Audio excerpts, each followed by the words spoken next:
आरती उतारो हे राज राम तेरी आरती उतारो, आरती उतारो तन मन वारो हे राज राम तेरी आरती उतारो, हे राज राम तेरी आरती उतारो।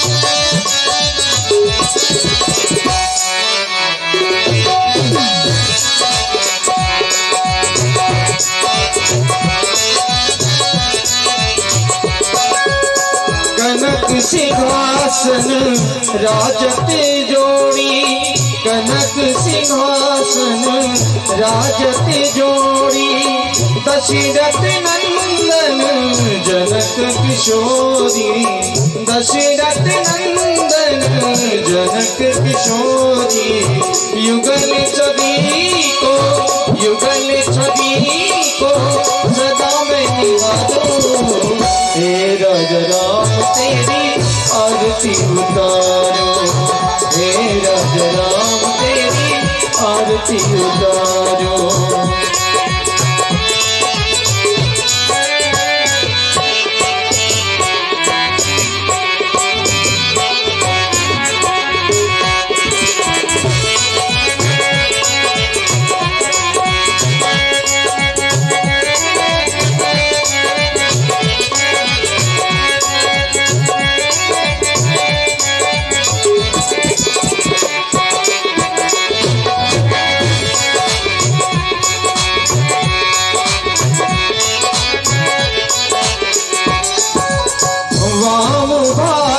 शोभित जग जननी, वाम भाग शोभित जग जननी, चरण विराजत भय सुत भजनी, चरण विराजत भय सुत भजनी, उन चरणों में प्रभु चरणों में जीवन वारो हे राज राम तेरी आरती उतारो, हे राज राम तेरी आरती उतारो।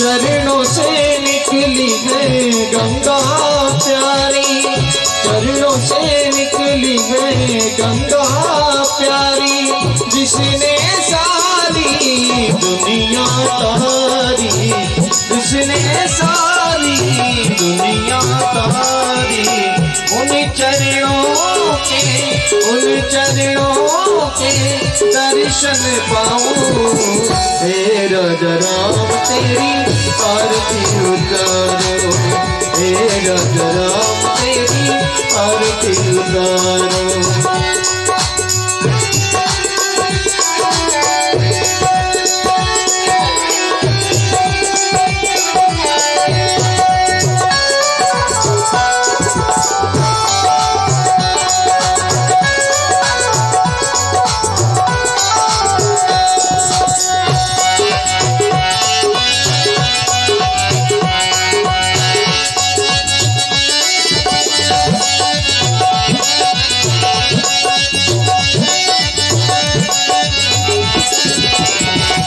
नाथ आप हो दास अनाथ के नाथ आप हो, दुख सुख जीवन प्यारे साथ आप हो, दुख सुख जीवन प्यारे साथ आप हो। प्रभु चरणों में हरि चरणों में शीश झुकाऊं। हे राजा राम तेरी आरती उतारो, हे राजा राम तेरी आरती उतारो। आरती उतारो प्यारे, आरती उतारो प्यारे, आपको मनाऊं। हे राजा राम तेरी आरती उतारो, हे राजा राम तेरी आरती उतारो, हे राजा राम तेरी आरती उतारो, हे राजा राम तेरी आरती उतारो, हे राजा राम तेरी आरती उतारो।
सिमरूं मैं सीताराम, आंसू की माला पे सिमरूं मैं सीताराम।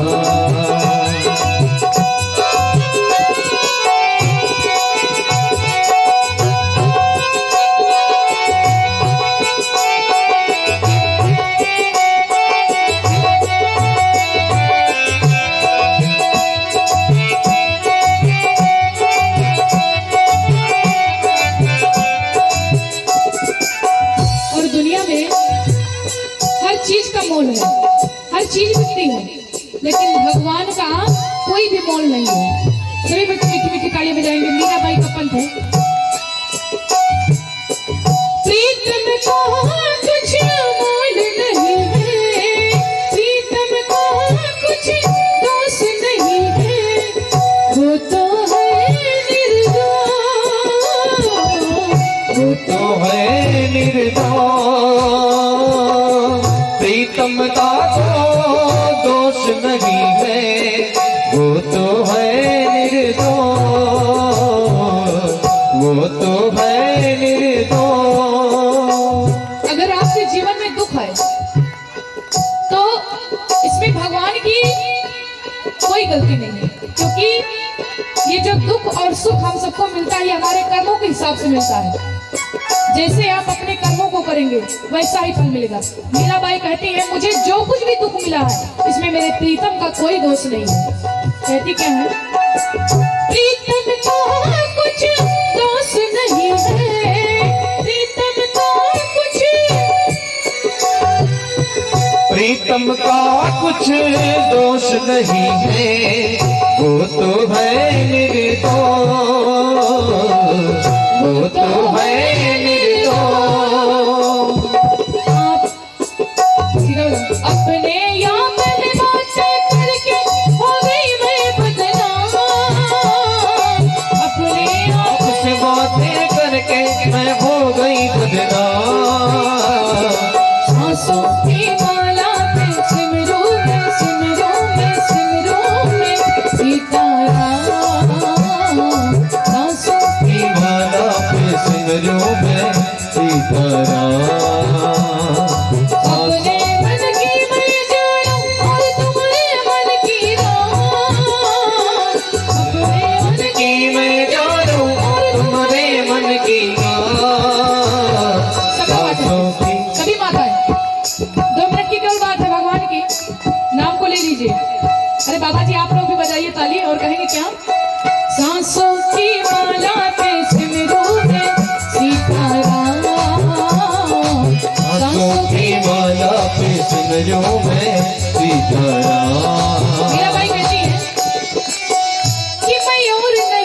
कुछ काम की, सांवरिया पी के नाम की, सांसों की माला पे सिमरो में सिमरो में सिमरो में सीताराम।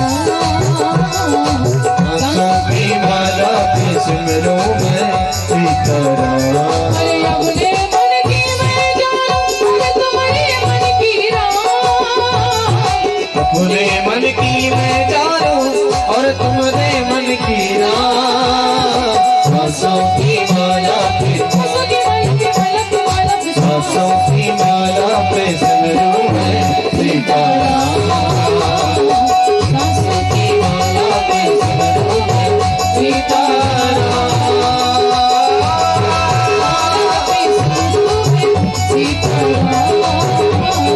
सांसों की माला पे सिमरो में सीताराम।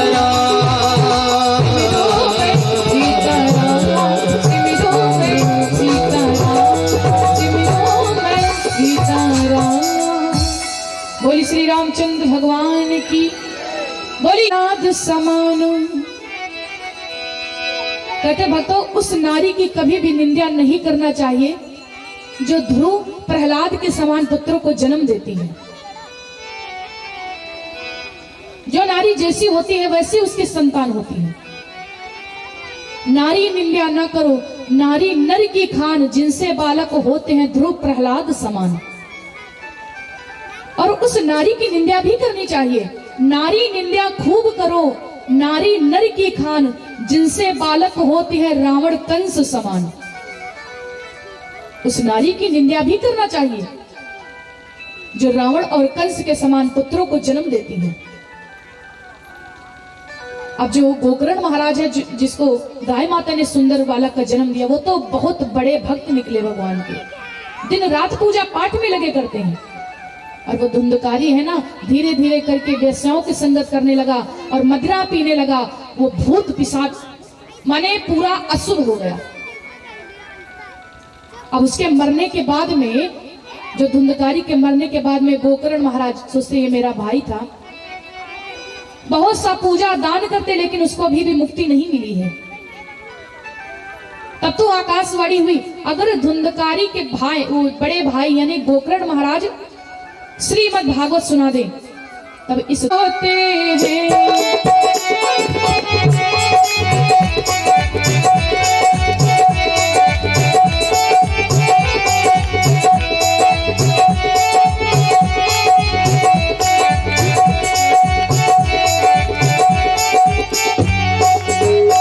सब श्रोता श्रोता रूप नहीं, कुछ सोते और सरोते हैं। गोकर्ण महाराज कहने लगे कि सुनो, तुम लोग खड़े तो हो गए, लेकिन जैसे मेरे भाई ने कथा सुनी है ना, इस प्रकार से तुम लोगों ने नहीं सुनी है। सब श्रोता श्रोता रूप नहीं, कुछ सोते और सरोते हैं। और कुछ लोग तो यही कहते रहते हैं, कुछ लोग यही कहते रहते, देखे पंडित जी कैसे हैं।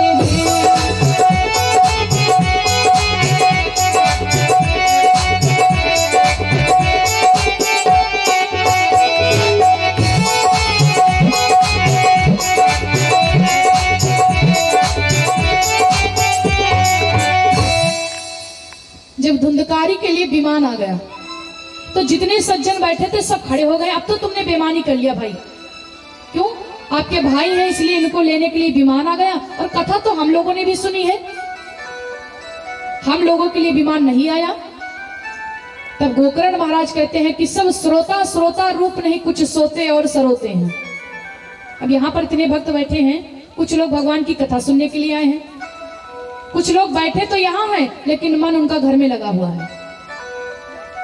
कुछ सोते, कुछ लोग सो रहे हैं, कुछ सोते और सरोते हैं, कुछ लोग बातें कर रहे हैं, और कुछ लोग तो यही कहते रहे देखे पंडित जी कैसे हैं। भाई कुछ लोग तो कथा सुनने के लिए आए हैं, कुछ लोग पंडित जी को देखने के लिए आए हैं, कुछ लोग देखने के लिए आए हैं कि वो साज कैसा बजवाते हैं। तो सब श्रोता श्रोता रूप नहीं, कुछ सोते और सरोते हैं। कुछ लोग यही कहते रहते देखे पंडित जी कैसे हैं, वो कैसी कथा सुनाते हैं, वो कैसा साज बजवाते हैं। तब श्रोता एक रूप से नहीं होते हैं। और जैसे धुंधकारी ने कथा को सुना है ना, अगर तुम लोग भी ऐसे एकाग्र मन से सुनते तो तुम्हारे लिए भी विमान आ जाता। इसलिए भक्तों, कथा सुनने से फल एक नहीं से होते हैं। जो भगवान की जैसी कथा को सुनता उसको वैसा ही फल मिलता है। बोली सच्चे दरबार की। एक दिवस अचानक राजा ने दर्पण में अपना मुख देखा।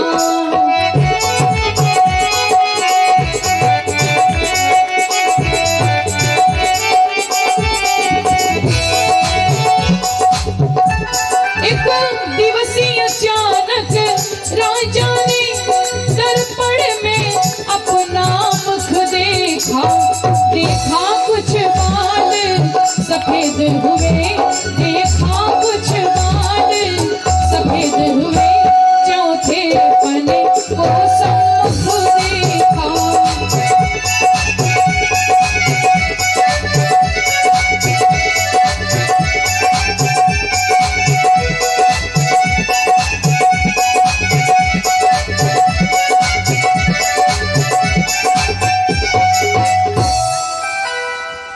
भक्तों, लिखते क्या स्वामी जी, एक दिवस, दिवस माने दिन। एक दिन राजा के मन में अचानक से विचार आया कि लाओ हम दर्पण को देखते हैं। एक दिवस अचानक राजा ने दर्पण में अपना मुख देखा।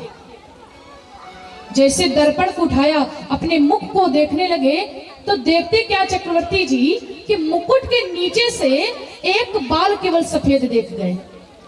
वही धर ध्यान, ताले से टलती नहीं, होनी है बलवान। जो होनी होती है वो होकर ही रहती है। भक्तों, पूरी अयोध्या नगरी में इस बात को ऐलान करवा दिया गया कि कल प्रातः काल राम राजा बनेंगे। पूरी सभा में बड़ी खुशियां मनाई जा रही हैं। इधर जब देवताओं ने सुना कि कल राम राजा बनेंगे, तो देवता लोग सोचने लगे अपने मन में, अगर प्रातः काल राम राजगद्दी पर बैठ गए तो बन कौन जाएगा, और जब भगवान बन को नहीं जाएंगे तो रावण फिर रह जाएगा। तब तो भगवान के अवतार लेने का मतलब ही क्या है? क्योंकि भगवान का अवतार किस लिए हुआ? विप्रधेनु सुर संचित लीन मनुज अवतार, निज इच्छा निमित्त तनु माया गुण गोपाल। विप्र ब्राह्मणों की, गरीबों की, सती नारियों की रक्षा करने के लिए, असुरों का संहार करने के लिए भगवान का प्रागट्य हुआ। और अगर भगवान कल बन नहीं जाएंगे, राजगद्दी पर बैठ गए, तो रावण का वध फिर कैसे होगा? देवता लोग जाकर के माता सरस्वती के पास में जाते हैं। कहते हैं, मैया अब आप ही कोई उपाय कीजिए। अगर कल प्रातः काल राम राजा बन गए तो बन कौन जाएगा, और बन नहीं जाएंगे तो रावण फिर रह जाएगा। मैया कहने लगी, जब ऐसा काम आएगा तो मुझे भेज रहे हो, और वैसा कोई कार्य होता कुछ पाने का तो तुम लोग खुद जाकर के कर लेते। अब तो देवता स्तुति करने लगे, मैया ये काम तो आप ही कर सकती हो। भक्तों, यहाँ पर समझने की बात तो ये है, माता सरस्वती अयोध्या नगरी में जाती हैं और सोचती हैं कि इतने अयोध्या नगरी में व्यक्ति हैं, लेकिन देखे तो कि राम के खिलाफ कौन हो सकता है, क्योंकि जो राम के खिलाफ होगा वही राम का वनवास मांगेगा। कौन चाहता है कि मेरे प्रभु इस अयोध्या नगरी को छोड़ करके वन को चले जाए? कोई नहीं चाहता है। और भक्तों, सबसे स्पष्ट तो बात यह है, जिसने गंगा मैया का जल पी लिया, फिर वो राम के विरुद्ध भला कैसे बोल सकता है? जिसका अयोध्या नगरी में जन्म हो गया वो राम के विरुद्ध कैसे बोल सकता है? मैया सरस्वती पूरी अयोध्या छान मारी, हर जगह देखती, लेकिन कोई नहीं मिला। भक्तों, मंथरा पकड़ में आ गई। ये जो मंथरा है ना, ये मंथरा अयोध्या नगरी की नहीं है। ये मंथरा जो है, ये केकई मैया की दासी है। केकई मैया मंथरा से बहुत प्यार करती थी। क्यों? क्योंकि जो मंथरा थी वो केकई की मायके की थी, और मायके की चीज माताओं को कितनी प्यारी होती, माताओं से पूछ लो। मायके के अगर माटे हुए तो माताओं को दिल से बहुत लगाए करती है। मायके की चीज माताओं को बड़ी प्यारी होती है। अब इधर जब कैकेयी मैया का विवाह हुआ चक्रवर्ती राजा दशरथ जी के साथ में, तो राजा अश्वपति कैकेयी माता को, मंथरा को दासी के रूप में दे देते हैं कैकेयी को कि मंथरा तुम जाओ और मेरी पुत्री का सेवा करना, दासी के रूप में दे देते। तब से ये मंथरा कैकेयी के पास में ही रहती है अयोध्या नगरी में। सरस्वती माता सोचने लगी मंथरा पकड़ में आ गई, क्यों? ये अयोध्या की नगरी की रहने वाली नहीं है। इधर जब मैया को पता चला कि कल प्रातः काल राम राजा बनेंगे, तो मैया लोग इतना प्रसन्न हैं कि माताएं तीनों याचक लोगों को हार पहना रही हैं और सोचते कल प्रातः काल तो मेरा राम राजा बनेगा।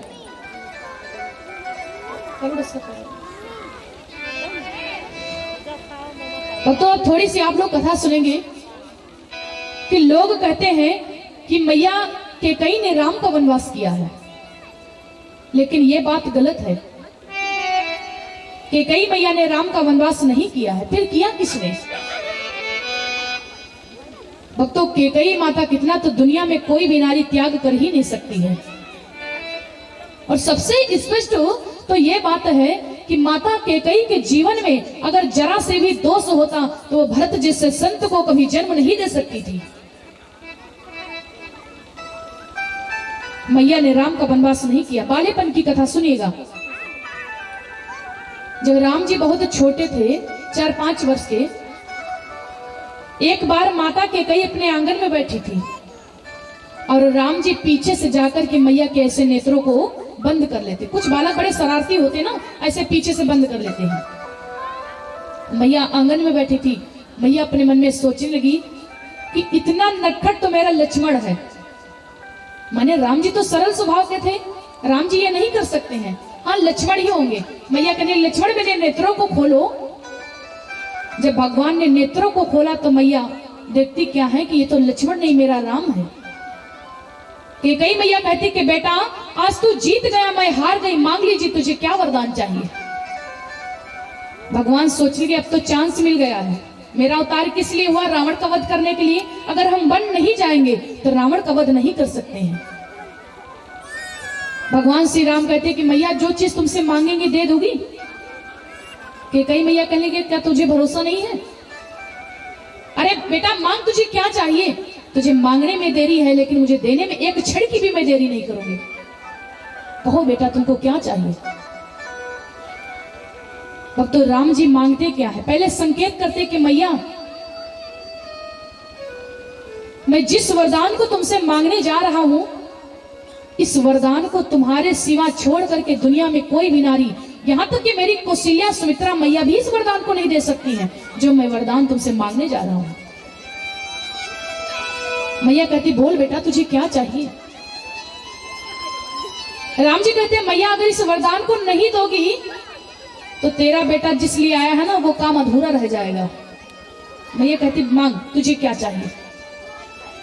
अरे मांग बेटा, दुनिया में कौन सी ऐसी वस्तु है जो मैं तुझको ला करके ना दूं? यहाँ तक कि अपने प्राणों की बाजी लगा करके मैं तुझे ला करके दूंगी। मेरे प्राण मांगेगा ना, ले राम तू मेरे प्राणों को भी ले ले। अब तो कैसे कह दिया जाए कि कैकेयी मैया ने राम का वनवास किया है। सोचने के पहले संकेत करना जरूरी है कि मेरे वरदान मांगने के बाद में मैया तुम्हारे जीवन में इतनी हानि होगी, तो संकेत करना जरूरी काम है। राम जी हाथ जोड़ करके कहने लगे मैया मेरे वरदान मांगने से, आपके वरदान देने से दुनिया में कोई भी नारी अपनी पुत्री का नाम कभी कैकेयी नहीं रखेगी। पहला तो ये बताते हैं भक्तों, आज भी प्रमाण है ना दुनिया में हर माता अपने पुत्री का नाम सुमित्रा कौशल्या तक रख देती है, लेकिन दुनिया में कोई भी नारी अपनी पुत्री का कभी कैकेयी नाम नहीं रखती है।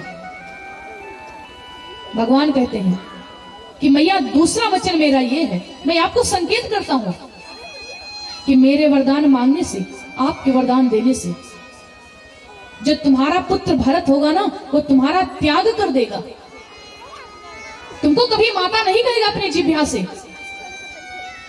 भक्तों इस बात को सुनकर के मैया कैकेयी कुछ क्षणों के लिए मौन हो गई। कुछ नहीं बोलती। क्यों? अगर एक नारी का पुत्र उसे माता कहने से इनकार कर दे, नारी के जीवन में इससे बढ़कर के कोई दुख और नहीं होगा। उसी नारी का पुत्र उसे माता कहने से इनकार कर दे कि तू मेरी माता आज के बाद में नहीं, मैं तेरा त्याग करता हूं, आज के बाद में तेरे मैं कच्छ में कभी नहीं आऊंगा। कौन नारी भला इतना कर सकती है? वो भी दूसरे के पुत्र के लिए, अपने पुत्र को छोड़ करके दूसरे के पुत्र के लिए। कोई भी नारी इतना त्याग नहीं कर सकती है। भक्तों, इस बात को सुनकर के तो मैया के कई कुछ क्षणों के लिए मौन हो गई, लेकिन कहते मांग बेटा तुझे क्या चाहिए? कोई बात नहीं राम। अब तीसरा संकेत सबसे बड़ा प्रभु श्री राम ये करते कि मैया मेरे वरदान मांगने से, आपके वरदान देने से आपके मांग का सिंदूर मिट जाएगा, माने पिताश्री की मृत्यु हो जाएगी। इस बात को सुनकर के मैया केकई गिर पड़ी पृथ्वी पर। अरे बेटा ये तुम क्या कह रहे हो? बेटा ये क्या कह रहे हो? भक्तों, कौन नारी चाहती है कि सौतेले पुत्र के लिए अपने मांग का सिंदूर मिट जाए? कोई भी नारी नहीं चाहती है। लेकिन केकई मैया ने यह भी कह दिया, ठीक है राम, ये भी मुझे मंजूर है। बोलो कैसे कह दिया जाए कि मैया ने राम का वनवास किया है? मैया ने राम का वनवास नहीं किया, राम जी ने खुद मांगा। इतने संकेत करते हैं। कोई नारी दुनिया में यह नहीं चाहती है कि सौतेले पुत्र के लिए मेरी ही मांग का सिंदूर मिट जाए, सौतेले पुत्र के लिए मेरा ही पुत्र मुझे माता कहने से इनकार कर दे। मैया पृथ्वी पर खड़ी हुई और हाथ जोड़ करके कहती कि राम बेटा राम, तुम्हारे वरदान मांगने से, मेरे वरदान देने से मेरा पुत्र कभी मुझे माता नहीं कहेगा, मेरे मांग का सिंदूर मिट जाएगा। दुनिया में कोई भी नारी अपने पुत्री का नाम केकई नहीं रखेगी, और दुनिया वाले क्या क्या कहेंगे बेटा राम ये तुम जानते हो। लेकिन एक केकई तुमको एक वचन देती है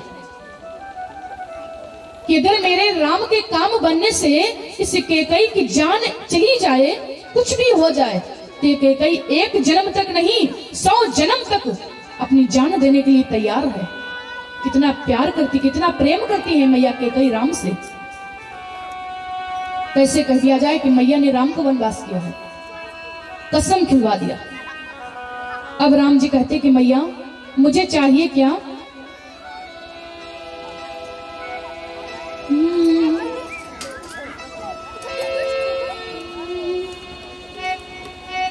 मैया केकई से राम जी कहते कि मैया मुझे वरदान में चाहिए क्या?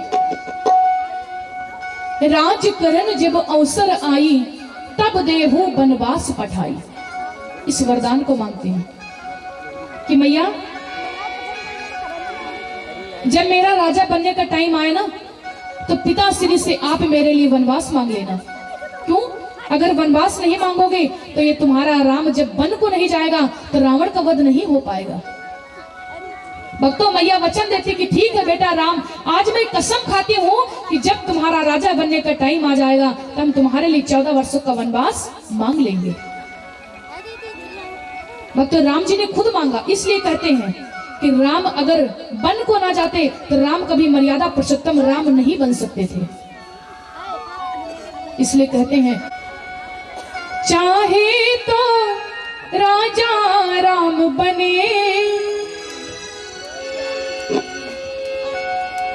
चाहे तो राजा राम बने या भरत बने, सुन ले जी।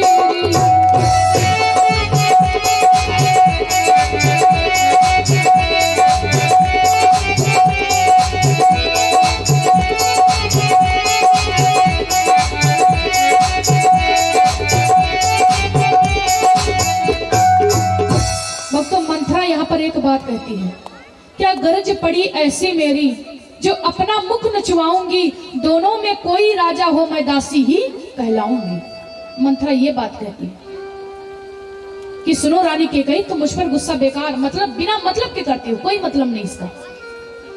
और चाहे तो तुम्हारा राजा भरत बने और चाहे तुम्हारा पुत्र राजा राम बने, मैं जैसे दासी हूं ना, मैं दासी ही रहूंगी, कोई भी मुझे अपनी रानी नहीं बना लेगा। तब मैया को याद आ गया कि मैंने तो राम को अपने बचपन में वरदान दिया था कि बेटा जब तुम्हारा राजा बनने का टाइम आए तब मैं तेरा 14 वर्षों का वनवास कर दूंगी। मैया ने मंथरा के कहने से नहीं, मैया को तो याद आ गया और तुरंत मैया के कई जैसे याद आता कांपने लगी। जैसे याद आया मैया को और खड़ी हो गई, कहती है कि हाँ मंथरा तू अच्छा ही कहती, तू ठीक कहती है, तू बुद्धिमती है बिदना की और तू मेरी माँ के समान है, तू मुझसे बड़ी है और आज से तू ही मेरी भरत की माँ है, तू सत्य कह रही है। मैया ने मंथरा के कहने से राम का वनवास नहीं किया, लेकिन मंथरा को इस बात को कुछ नहीं पता है। अब मैया कैकेयी कहती है कि मंथरा तुम तो ठीक कहती हो, लेकिन बताओ कि कल ही राम राजा बनेंगे, एक रात का टाइम बचा है और इतनी जल्दी हम क्या करें जो कल प्रातः काल राम वनवास को जाएं? क्योंकि पूरे नगर में इस बात को फैल गई है कि कल प्रातः काल राम राजा बनेंगे। वो मंथरा कहने लगी कि अरे रानी, बात बिगड़ने के लिए एक क्षण काफी होता है और तेरे पास तो अभी पूरी एक रात का टाइम बचा हुआ है। भक्तों, एक बात बनाने में आपका पूरा जीवन लग जाता है और बात बिगड़ने के लिए एक क्षण भी काफी होता है। मंथरा कहने लगी अभी तो तेरे पास एक रात का टाइम बचा हुआ है। सुनो रानी, तुम सबसे पहले अपने श्रृंगार का खिलवाड़ करो और कोप भवन को चली जाओ। कोप भवन को जाकर के पूरा क्रिया चरित्र करना और वरदान को उस समय मांगना। राजा दशरथ जी से कहना कि महाराज तुम्हारे पास में मेरे 2 वरदान हैं। पहले वरदान में, लेकिन सुनो रानी, वरदान तभी मांगना जब राजा सौगंध राम की खा जाए। पहले मत मांग लेना, जब तक कि चक्रवर्ती राजा दशरथ राम की कसम न खा जाए तब तक के वरदान को मत मांग लेना। और जब राम की कसम खा जाएंगे तो वही बात आ जाएगी, रघुकुल रीति सदा चली आई, प्राण जाहि पर बचन न जाई। कसम खा लेंगे तो वरदान को जरूर पूरा करेंगे, क्यों ना उनके प्राण ही टूट जाएं। और सुनो रानी, पहले वरदान में मांगना कि राम की जगह पर मेरा पुत्र भरत राजा बने, और दूसरे वरदान में मांगना कल ही से 14 वर्षों के लिए राम वनवास। पूरा मंथरा सिखाती है, क्योंकि मंथरा की जिब्या पर माता सरस्वती का निवास है। मैया चली गई। कैकेयी मैया ने इधर भक्तों अपने श्रृंगार का खिलवाड़ किया। कहते कि कभी भी किसी नारी को अपने श्रृंगार का खिलवाड़ नहीं करना चाहिए। नारियों से पतियों से झगड़ा हो जाता है, अपनी चूड़ियों को तोड़ डालती हैं और श्रृंगार का खिलवाड़ करती, पूरा क्रिया चरित्र करती, लेकिन यह नहीं करना चाहिए। मैया ने केवल एक बार अपने श्रृंगार का खिलवाड़ किया, जो विधवा हो गई, दोबारा श्रृंगार करने का नंबर ही नहीं आया। कैकेयी मैया तुरंत जाती हैं, अपने आभूषणों को निकाल करके फेंक देती हैं और मलिन वस्त्रों को पहन लेती हैं। जाकर के भक्तों कोप भवन में लेट गए। कोप भवन का मतलब क्या हुआ? देखिए, पहले के राजा लोग जो अपने घर या महल को बनवाते थे तो एक कमरा बनवा देते थे, उस पर लिखवा देते थे कोप भवन। कोप का मतलब होता है दुख।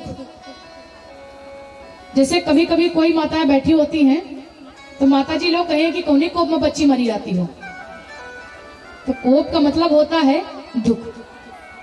माने पहले के राजा लोग एक कमरा बनवा देते थे, उस पर कोप भवन लिखवा देते थे। अगर किसी व्यक्ति को किसी प्रकार का दुख दर्द होता था तो वो उसी कमरे को चला जाता था, कोप भवन को। माने बताना नहीं पड़ता था, लोग वैसे ही जान जाते थे कि इनको किसी न किसी बात का दुख है। अच्छा, आजकल के लोग अपने घर में कोप भवन क्यों नहीं बनवाते हैं? अरे आजकल तो पूरा घर कोप भवन बना है ना, वैसे किसी किसी में नहीं बनती है। मैया जो होती ना, आभूषणों को निकाल करके फेंक दिया, मलिन वस्त्रों को पहन करके मैया कैकेयी जाती हैं और कोप भवन में भक्तों जिसे जल से निकाल करके मछली को फेंक दो, मछली तड़पती है, उसी भांति कोप भवन में जाकर के तड़प रही हैं। भक्तों, इधर पूरी अयोध्या में, इधर पूरी नगर में बहुत ही खुशियां मनाई जाती कि कल प्रातः काल तो राम राजा बनेंगे। लेकिन इधर जो हुआ सुनिएगा।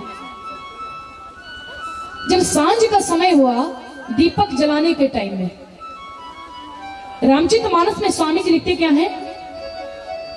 सांझ समय सानंद नृप गयव कई गेहू गवन निठुरता निकट किए जान धरी दिए ही सनेहू। सांझ का समय हुआ, सांझ समय सानंद नृप, नृप का मतलब राजा। अब तो देखिएगा रामचरितमानस को जो लोग पढ़ते हैं ना, ये सानंद शब्द रामचरितमानस में पहली बार आया हुआ है। सांझ समय सानंद नृप, आनंद तो कई बार आया, परमानंद कई बार आया, लेकिन सानंद शब्द पहली बार आया।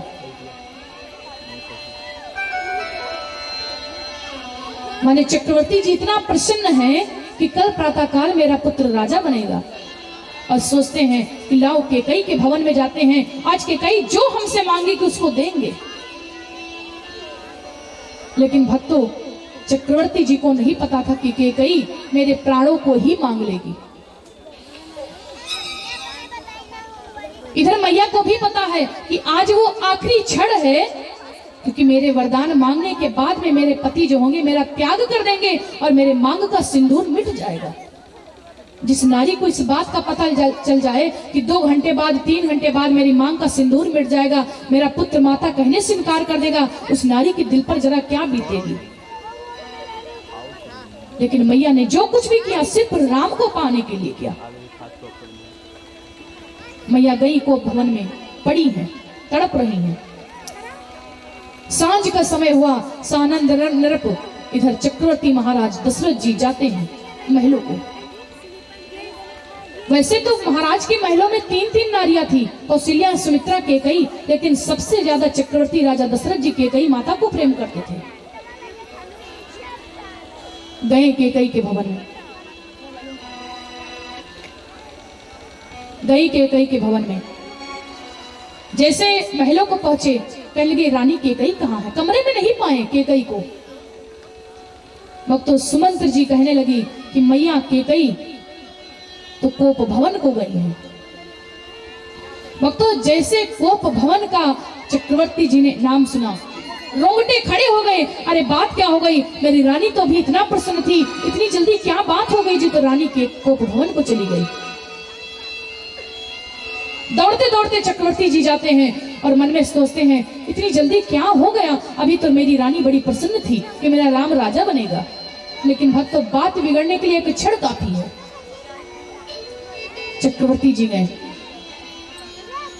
और केकई रानी की तो दशा को देख करके पृथ्वी पर बैठ गए रानी के पास में और कहने लगे रानी, ये कैसी भेष को बनाया है? अरे रानी उठो, 16 श्रृंगार करो, क्यों धूल धूसरित हो रानी, क्या संकट है, क्या पीड़ा है, क्या इच्छा है, बोलो रानी। अरे रानी, ये कैसे तो अपने रूप को बना लिया? उठो, अपने 16 श्रृंगार को करो, क्यों धूल धूसरित हो रानी, क्या संकट है, क्या पीड़ा है, क्या इच्छा है, बोलो रानी। अरे क्या रानी, जिस जिह्वा ने तुमको गलत शब्द कहे हो उस जिह्वा को मैं तलवार से कटवा दूंगा। जिन आंखों ने तुमको गलत नजर से देख लिया हो उन आंखों को मैं फुड़वा दूंगा। लेकिन रानी, ये कैसी दशा को बना लिया? भक्तों, केकई कुछ नहीं बोल रही, पूरा त्रिया चरित्र कर रही है। त्रिया चरित्रम देव न जाना, पृथ्वी पर पड़ी है।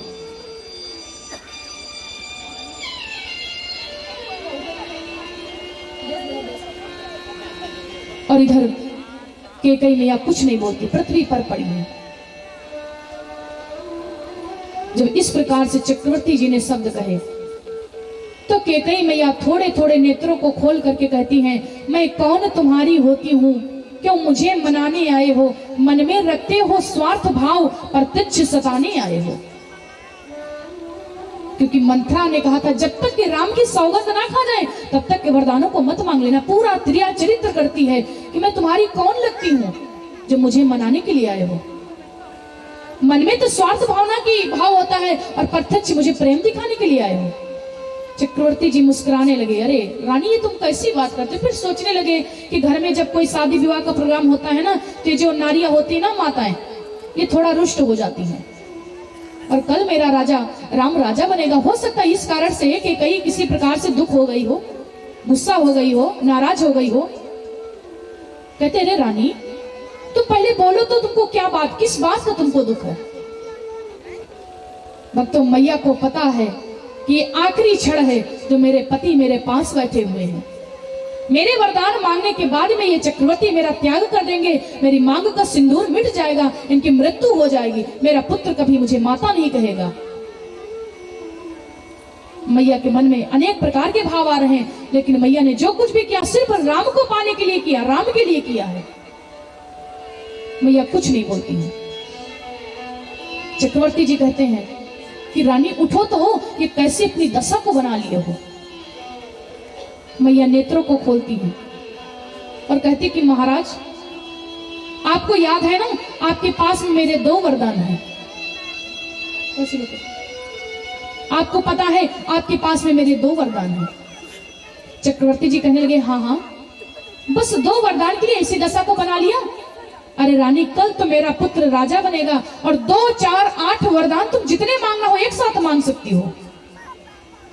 भक्तों लेकिन चक्रवर्ती जी को नहीं पता था कि मेरी रानी मेरे प्राणों को ही मांग लेगी। दशरथ जी के प्राण हैं राम, राम निकल गए तो दशरथ जी एक क्षण के लिए भी जीवित नहीं रह सकते हैं। मैया कहने लगी बस महाराज मुझे दोनों वरदान ही चाहिए। दशरथ जी कहने लगे बताइए क्या चाहिए। अब तो मंथरा की बात याद आ गई। मंथरा ने कहा था कि जब तक कि दशरथ जी राम जी की सौगंध ना खा जाएं, तब तक के वरदानों को मत मांग लेना, वरना तो इनकार कर देंगे। और जब राम की कसम खा जाएंगे तो फिर वही बात आ जाएगी, रघुकुल रीत सदा चली आई, प्राण जाहि पर बचन न जाई। धीरे धीरे करके केकई उठती हिचकियां भर के कहती कि महाराज अगर देना चाहते हो तो राम की कसम खाकर के बता दो कि जब मैं तुमसे मांगूंगी तो दे दोगे। अब तो चक्रवर्ती जी मुस्कुराने लगे। रानी पहली बार मैं तुमसे बातें कर रहा हूं, पहली बार तुम मेरे पास में बैठी हो, क्या तुमको भरोसा नहीं मेरे पर। मैया तो सोचती कुछ बात ही ऐसी है जो भरोसा के पात्र नहीं है। जब तक कि आप राम की कसम नहीं खाओगे तब तक कि मैं वरदान को नहीं मांगूंगी। दशरथ जी मुस्कुरा करके कहने लगी अगर रानी तुमको नहीं भरोसा, हाँ मैं तुमसे राम की कसम खा करके कहता हूं कि जो तुम वरदान को मांगोगी मैं दूंगा दूंगा तुमको दूंगा। कहिए क्या चाहिए। लेकिन भक्तों चक्रवर्ती जी को नहीं पता कि प्राण ही मांग लेगी। अब मैया उठ करके बैठ गई और कहने लगी कि सुनो महाराज मुझे चाहिए क्या। मैया पहले वरदान में मांगती हैं सुनहु प्राण प्रिया भावत जी का, देह वो ये तू बर भरत ही टीका।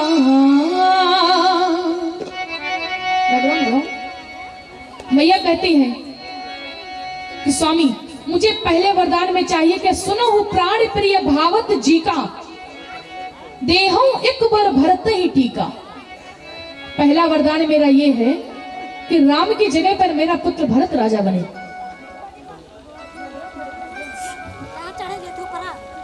सुनो प्राण प्रिय भावत जी का, देहो एक बार भरत ही टीका। पहले वरदान में मैया मांगती हैं कि राम की जगह पर मेरा पुत्र भरत राजा बने। भक्तों जैसी इस बात को सुना चक्रवर्ती जी मुस्कुराने लगे। बस इतनी सी बात के लिए रानी क्या तुमको पहले भरोसा नहीं था कि मैं इस वरदान को पूरा करूंगा। लेकिन बात थोड़ी ये रानी थी कि जो बड़ा पुत्र होता उसका अधिकार थोड़ा ज्यादा होता, इसलिए मैंने राम को राजा बनाने को कहा। और रानी मेरे 2 ही तो नेत्र हैं, एक है मेरा राम एक है मेरा भरत, और दोनों नेत्रों से मुझे बराबर दिखाई पड़ता। मांगी रानी तुमको क्या चाहिए। मैया दूसरा वरदान मांगने से पहले भक्तों कांपने लगी। मैया को पता इस वरदान को मांगने के बाद में मेरे पति की मृत्यु हो जाएगी। बात कहते हैं सोई जननी सोई सुत बड़े भागी, जे पित मात बचन अनुरागी। भगवान हाथ जोड़ करके कहते कि मैया वो पुत्र बड़ा बड़े भागी होता है जो अपने माता पिता के चरणों में नहीं वचनों में प्रेम रखता है। कितने व्यक्ति हैं जो अपने माता पिता के चरणों को स्पर्श करते प्रातः काल। कोई नहीं स्पर्श करता है। चलिए कोई बात नहीं, ये कलयुग चल रहा है। भले ही आप अपने माता पिता के चरणों को मत स्पर्श कीजिए। चरणों को स्पर्श करना तो बड़ी आसान बात है, लेकिन जो माता पिता के वचनों में प्रेम रखते हैं वो कठिन बात है। सोई जननी सोई सुत बड़े भागी, जे पितु मातु बचन अनुरागी। भगवान कहते हैं कि मैया वो पुत्र बड़े भागी होते हैं जो अपने माता पिता के चरणों में नहीं वचनों में प्रेम रखते हैं। भक्तों, चरणों में प्रेम रखना तो बड़ी आसान बात है। प्रातः काल उठे, माता पिता के चरणों को स्पर्श किया, पूरा दिन मनवाने किया जो आपके मन में आया। लेकिन जो अपने माता पिता के वचनों में प्रेम रखते हैं, उतनी टाइम जो माता पिता आज्ञा देंगे उनको करना ही होगा। भगवान कहते हैं। तो बड़ी प्रसन्नता राम जी में हुई और जाते हैं तुरंत कौशल्या माता के कच्छ में विदाई लेने के लिए। पूरी अयोध्या नगरी में यह बात फैल गई कि कल प्रातःकाल राम राजा नहीं वन को जाएंगे। इधर कौशल्या मैया के भवन में गए। मैया कौशल्या जो है ना, वो पूजा की थाल को सजाए हैं कि कल मेरा पुत्र राजा बनेगा। मैया कहती है, अरे राम बेटा तू कहाँ घूम रहा है और कल तुझे राजा बनना है। राम जी मुस्कुराने लगे, मैया राजा मुझे नहीं बनना है, मुझे तो जंगल का राजा बनना है। और मैया जो कैकेयी मैया है ना, मेरी मंझली माता ने मेरे भरत को अयोध्या का राजा बनाया और मैया ने मुझे वन का राजा बना दिया है। इस बात को सुनकर के मैया सोचने लगी ये तो मजाक कर रहा है। अरे राम, तूने अभी वनवास का नाम सुना है लेकिन वनवास तुझे पता नहीं है। राम जी कहने लगे कि मैया मेरा वनवास हो गया है मैया के द्वारा। पिताजी ने मेरा 14 वर्षों का वनवास किया। यहाँ पर एक चौपाई है, स्वामी जी लिखते हैं जब मैया ने इस बात को सुना तो मैया की दशा कैसे हुई। धर्म स्नेह उभय मत घेरी, भाई गति साप छछुंदर केरी। जब राम जी ने कौशल्या मैया ने सुना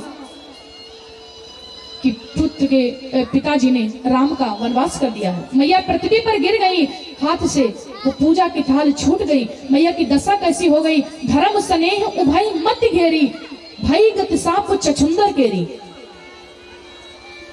भक्तों, माँ का धर्म कहता है कि पुत्र को पिता की आज्ञा का पालन करना चाहिए और एक माँ का प्रेम कहता है कि पुत्र को माँ की गोद में रहना चाहिए। धर्म स्नेह उभय मत घेरी, भाई गति सांप छछुंदर केरी। आप लोग सांप छछुंदर को जानते हो? सांप और छछुंदर जो होता देखने में बिल्कुल चूहा जैसा। सांप करता क्या है, सांप उस छछुंदर को चूहा समझ करके मुख में रख लेता है। जब मुख में रख लिया, जब मुख के अंदर गया तब उसे पता चला अरे ये तो मैंने बहुत बड़ी गलती कर दी, ये तो चूहा नहीं छछुंदर है। अब सांप अपने गले में रखे है, अगर उसको बाहर निकल रहा है, निगल रहा है तो वो अंधा हो जाएगा और अगर अंदर ले रहा तो वो मर जाएगा। वही दशा मैया की हो गई। धर्म स्नेह उभय मत घेरी, भाई गति सांप छछुंदर केरी। एक माँ का धर्म कहता है कि पुत्र को माँ की गोद में रहना चाहिए और एक माँ का धर्म कहता है कि पुत्र को पिता की आज्ञा का पालन करना चाहिए। मैया की सांप और छछुंदर जैसी दशा हो गई। लेकिन मैया कहती कि बेटा राम, अगर पिताजी के साथ में तुम्हारी मैया के कैकेयी की भी आज्ञा मिल गई है तो बेटा एक क्षण की भी देरी मत करना। ये है प्रेम। राम जी तैयार हो गए। अब इधर जो सीता मैया है ना, जब सीता मैया को पता चला कि पति मेरे वन को जा रहे हैं तो मैया मन में अपने सोचती हैं। देखिए सीता मैया की जो माता है कौन है, वो धरती माता है। सीता मैया का प्रागट्य हुआ धरती माता के द्वारा। जब कन्या को किसी प्रकार का दुख होता है तो उसे अपने माँ की याद आती है। जब कन्या को दुख होता है तो उसे अपनी माँ की याद आती है और जब कन्या को किसी प्रकार का सम्मान मिलता है तब उसे उसके पिता की याद आती है। मैया को दुख किस बात का, अपने बाम पैर के अंगूठे जो अंगूठा होता है पृथ्वी को खोद रही हैं। क्यों? धरती मैया से बातें कर रही कि मैया मेरे पति देव तो कल वन को जा रहे हैं और मैया मेरा जाना तो मेरा भी तय है, जाना तो मेरा भी तय है। अगर मेरे स्वामी मुझको लेकर के जाएंगे तब तो मैं जाऊंगी, अगर मेरे स्वामी मुझे लेकर के नहीं जाएंगे तो राम के साथ में मेरे प्राण जाएंगे, जाना तो मेरा भी तय है। पृथ्वी मैया से बातें कर रही हैं, तब तक कि कौशल्या मैया के कच्छ में सीता मैया माँ माँ करते आ गई। इधर मैया कहती मैं भी चलूंगी। भगवान कहने लगे नहीं सीते, वनवास तो सिर्फ मेरा हुआ, तुम क्या करने जाओगी, और वो वन तुम्हारे योग्य नहीं है। मैया कहने लगी स्वामी आप कहते वन मेरे योग्य नहीं है, आप बताइए कि आपकी योग्य वन है।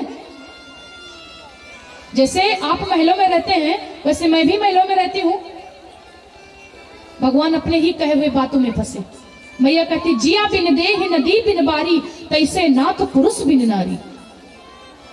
स्वामी अगर शरीर में प्राण ना हो तो उस शरीर का कोई महत्व नहीं है, दीपक में अगर प्रकाश ना हो तो उस दीपक का कोई महत्व नहीं है, और नदी में अगर जल ना हो तो उस नदी का कोई महत्व नहीं है। पत्नी के साथ पति और पति के साथ पत्नी ना हो तो क्या मतलब है। जिया बिन देह नदी बिन बारी, तैसे नाथ पुरुष बिन नारी।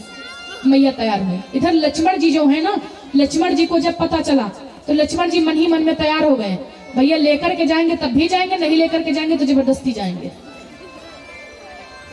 क्योंकि ये शेषा अवतारी लक्ष्मण जी, लक्ष्मी माता और विष्णु भगवान कभी अलग नहीं रह सकते हैं।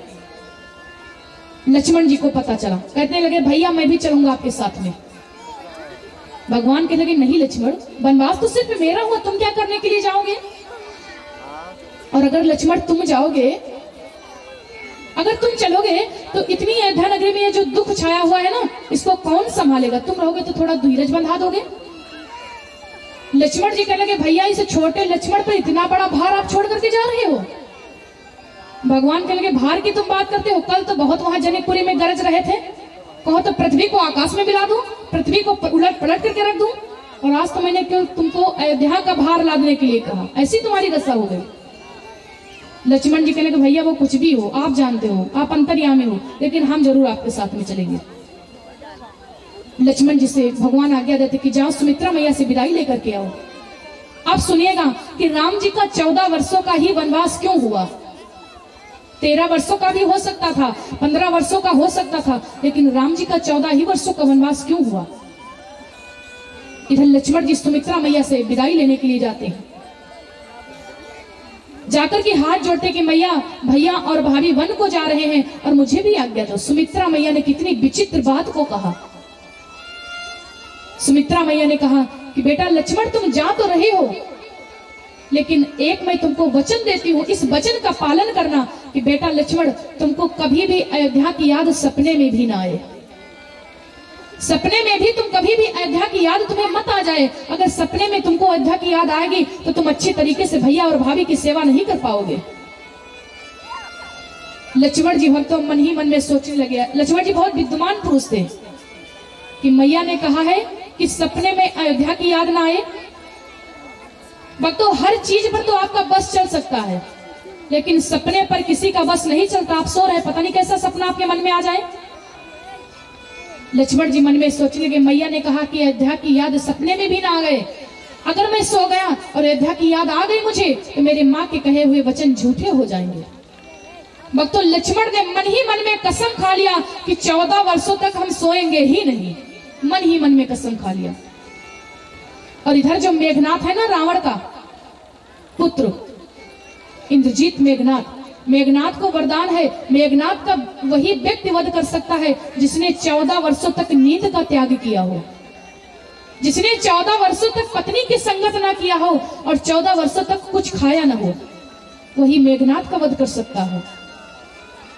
तो भगवान के साथ में तो सीता मैया गई थी, लेकिन लक्ष्मण जी ने तीनों चीज का त्याग किया। उर्मिला मैया के साथ में जाते हैं विदाई लेने के लिए। उर्मिले मैं तो भैया के साथ में वन को जा रहा हूं, भैया की सेवा करने के लिए। उर्मिला मैया कहने लगी स्वामी आप भी मुझे लेकर के चलिए, आप तो भैया और भाभी की सेवा करेंगी और जब आप रात में विश्राम करेंगे तो मैं आपकी सेवा करूंगी। लक्ष्मण जी कहने लगे नहीं उर्मिल, एक तो मुझे वचन दो कि मेरे जाने के समय में तुम्हारी आंखों से आंसू ना आए। अगर तुम्हारे आंखों से आंसू आ गए तो मैं वन को नहीं जा पाऊंगा। भक्तों सीता मैया से कई गुना ज्यादा उर्मिला मैया ने त्याग किया है। उर्मिला मैया से ज्यादा भरत जी की पत्नी मांडवी मैया ने त्याग किया है। रामायण जी में जितने भी पात्र हैं ना, एक से बढ़कर के एक है। उर्मिला मैया सोचती कि स्वामी आप बहुत बड़ा कठिन वचन मुझे दे रहे हैं। भाई किसी नारी का पति जो हो 14 वर्षों के लिए बाहर जा रहा हो और उस नारी से कह दिया जाए कि जाने के समय में तुम्हारी आंखों से आंसू न निकले, अपार प्रेम हो, वो नारी कैसे बर्दाश्त कर सकती। लेकिन मैया ने भी वचन दिया, ठीक है स्वामी। पूरे नगर में ये बात फैल गई। अब तो जो कैकेयी मैया होती हैं वो तुरंत मंथरा को भेजती हैं कि जाओ राम का वनवासी वस्त्रों में मैंने वनवास किया है, वनवासी बन करके। जो मंथरा होती वनवासी वस्त्रों को लेकर के आती, राम जी को दिया, लक्ष्मण जी को दिया। जैसे जोगिन जैसी साड़ी सीता मैया की तरफ लेकर के बढ़ी, सीता जी जोगिन सी साड़ी जिस समय उठाई हाथों में, गुर्जन पुरजन सब कांप उठे, तोता चिल्लाई पिंजरे में। गुरु वशिष्ठ जी बैठे थे, कहने लगे सीता पर क्या अधिकार तेरा, जो जोगन उसे बनाती है, मैं जितना दबता जाता हूं उतना चढ़ती आती है। अरे रानी तूने वनवास सिर्फ राम का किया, अपनी बहू का नहीं किया जो इसे जोगन बनाना चाहती है। मैया कहने लगी नहीं गुरुदेव, मेरी माँ जो कर रही वो अच्छा कर रही है। मेरे पति अगर वनवासी वस्त्रों में जाए, फटे पुराने वस्त्रों में, मैं राजसी वस्त्र पहन करके जाऊं, ये शोभा नहीं देता है। मैया ने जोगिन सी साड़ी पहन ली और जाकर के पूरी अयोध्या नगरी में भक्तों ये बात फैल गई कि राम जी वन को जाएंगे। शोका कुल नगरी हुई, मनवा भय उदास, उल्टा मुख दशरथ गिरे जब राम गए वनवास। पूरी अयोध्या नगरी में भक्तों शोका कुल छाया हुआ है। राम जी जाते हैं राजा दशरथ जी के भवन में विदाई लेने के लिए। पूरी अयोध्या नगरी में अगर किसी के चेहरे पर जरा से भी मुस्कुराहट थी तो वो थी माता कैकेयी। भगवान सुमंत जी के साथ में रथ पर बैठते हैं। पूरी अयोध्या नगरी तैयार हो गई कि जहां मेरे राम जी रहेंगे वहीं हम लोग भी रहेंगे।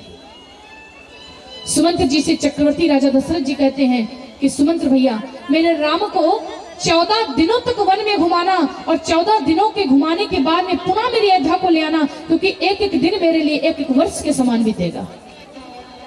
भगवान रथ पर बैठ लेते हैं और वन की तरफ चल देते हैं। जितने अयोध्या निवासी थे सब भगवान के साथ में चल रहे थे कि जहां मेरे राम रहेंगे वहीं हम लोग भी रहेंगे। और जाकर के भगवान श्री राम सबसे प्रथम विश्राम तमसा नदी पर लेते हैं। बोली सच्चे दरबार की। भगवान प्रथम विश्राम तमसा नदी पर लेते हैं। अब इसके आगे की कथा आप लोग परम सम्मानीय महाराज जी के मुखारबिन से श्रवण करेंगे। तेरे दरबार में इको गया, इको वॉल्यूम बेस बढ़ा दीजिए। तेरे दरबार में हमने बात वजब देखी, इनायत की नजर तेरी हर एक पल में खुशी देखी। और बिगड़ जाए जो किस्मत वो तेरे दर पर बनी देखी, तुझे जीते नहीं देखा मगर झोलियां भरी देखी। बोले सच्चे दरबार की। तो कितने भक्तों की झोलियां भरी इस बाबा के दरबार से हाथ आकर बताएंगे, जिनकी झोलियां योगी राज बाबा के दरबार से भरी हैं।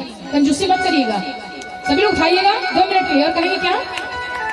दिल में तू श्याम नाम की, दिल में तू श्याम नाम की जरा ज्योति जगा के दे, आएगा मेरा सांवरा दिल से बुला के दे। भाई आप लोग ऐसे बुलाओगे ना तो मैं गारंटी लेती पड़ोसी भी नहीं आएगा। कृष्ण भगवान कहां से दौड़े आएंगे। सभी लोग बिल्कुल सीधा उठाइएगा, बिल्कुल सीधे। और कहेंगे क्या? आएगा आएगा आएगा मेरा सांवरा दिल से बुला के दे, आएगा मेरा सांवरा दिल से बुला के दे। दिल में कुछ नाम की, दिल में कुछ नाम की जरा ज्योति जगा के दे, आएगा आएगा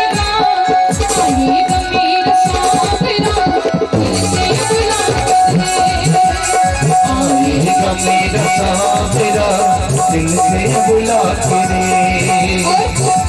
और सुनेगा, कहते हैं कि बिना प्रकाश के उजाला हो नहीं सकता, बिना प्रकाश के उजाला हो नहीं सकता, और बिना दिल के कोई दिलवाला। और जो ना बजाए मेरे श्याम बाबा के भजनों में ताली, वो मेरे सावरे का दीवाना। अब कितनी सावरे की दीवाने में हाथ अगर बताएंगे बिल्कुल से कहेंगे क्या, किस्मत के ताले खोलना बाबा के हाथ है, ये भगता बाबा के हाथ है, वो भगता बाबा के हाथ है।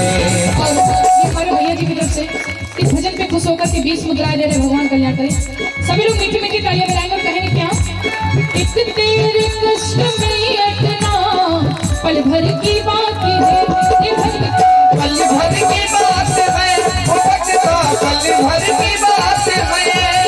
और किस्मत की ताली खोलेगा, किस्मत की ताली खोलेगा, जरा ताली बजा के रे। बोल सच्चे दरबार की। अब भजन के अंतिम लाइन सभी बच्चे बिल्कुल सीधा उठाएंगे, और जो जितनी ऊंचे हाथ आएगा उतनी जल्दी जाएगा। डरिए मत, मतलब तरक्की में। सभी लोग बिल्कुल सीधा उठाएं और कहेंगे क्या, आएगा मेरा सावरा दिल से बुला के रे, आएगा मेरा सावरा दिल से बुला के रे। आएगा मेरा सावरा दिल से बुला के रे। आएगा मेरा सावरा दिल से बुला के रे। आएगा मेरा सावरा दिल से बुला के रे। बोले सच्चे दरबार की, बोले बाके बिहारी लाल की। और ये हमारी बहन की तरफ से 51 मुद्राएं इस भजन पे खुश होकर के दे रहे हैं, भगवान कल्याण करे। बोले सच्चे दरबार की।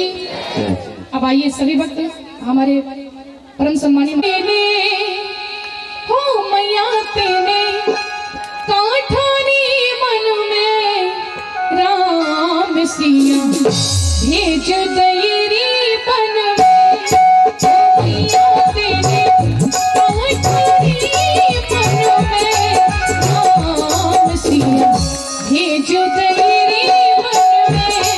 ओ मैया तेने काठानी मन में राम सिया भेज दयरी बन में।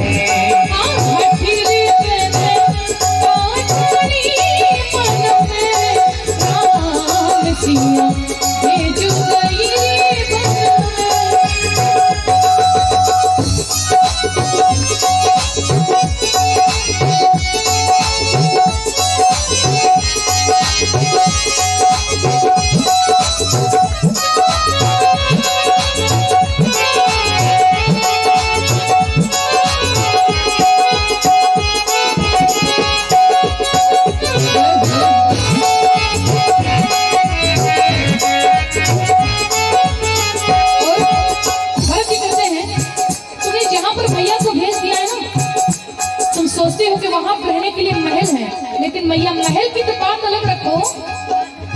महल छोड़े वहां नहीं रे पढ़ैया, महल छोड़े वहां,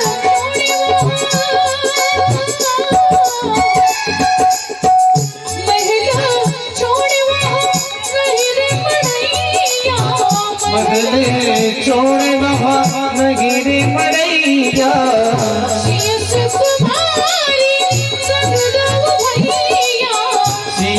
कुमार गंग दो भैया।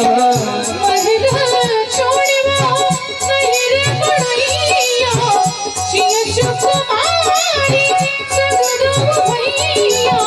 सावन में पड़े भी गति होई, सावन पीछे पड़े भी गति होई, तीनों में घन में राम सिया भेज दयरी बन में।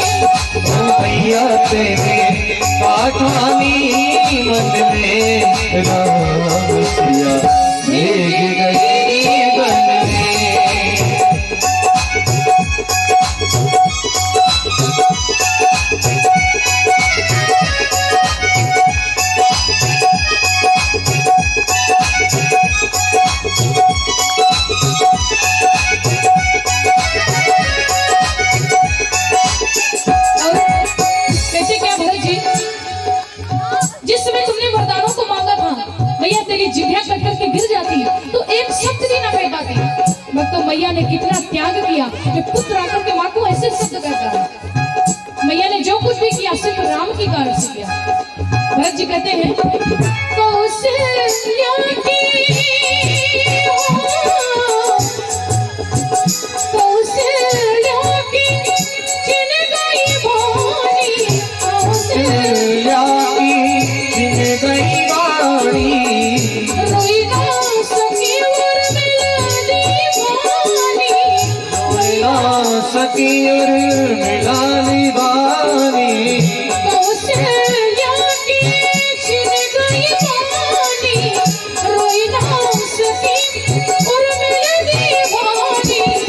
के कोई बसे तू यमरानी, के कोई बसे तू यमरानी, रह गई महलन में राम सिया भेज गई रे राम सिया भेज गई रे अठीरे काठानी मन में राम सिया भेज गई रे अपना पद तेना वक्त गवायो, अपना पद तेना वक्त गवायो, भरत के नजरन में राम सिया भेज गई रे राम सिया भेज गई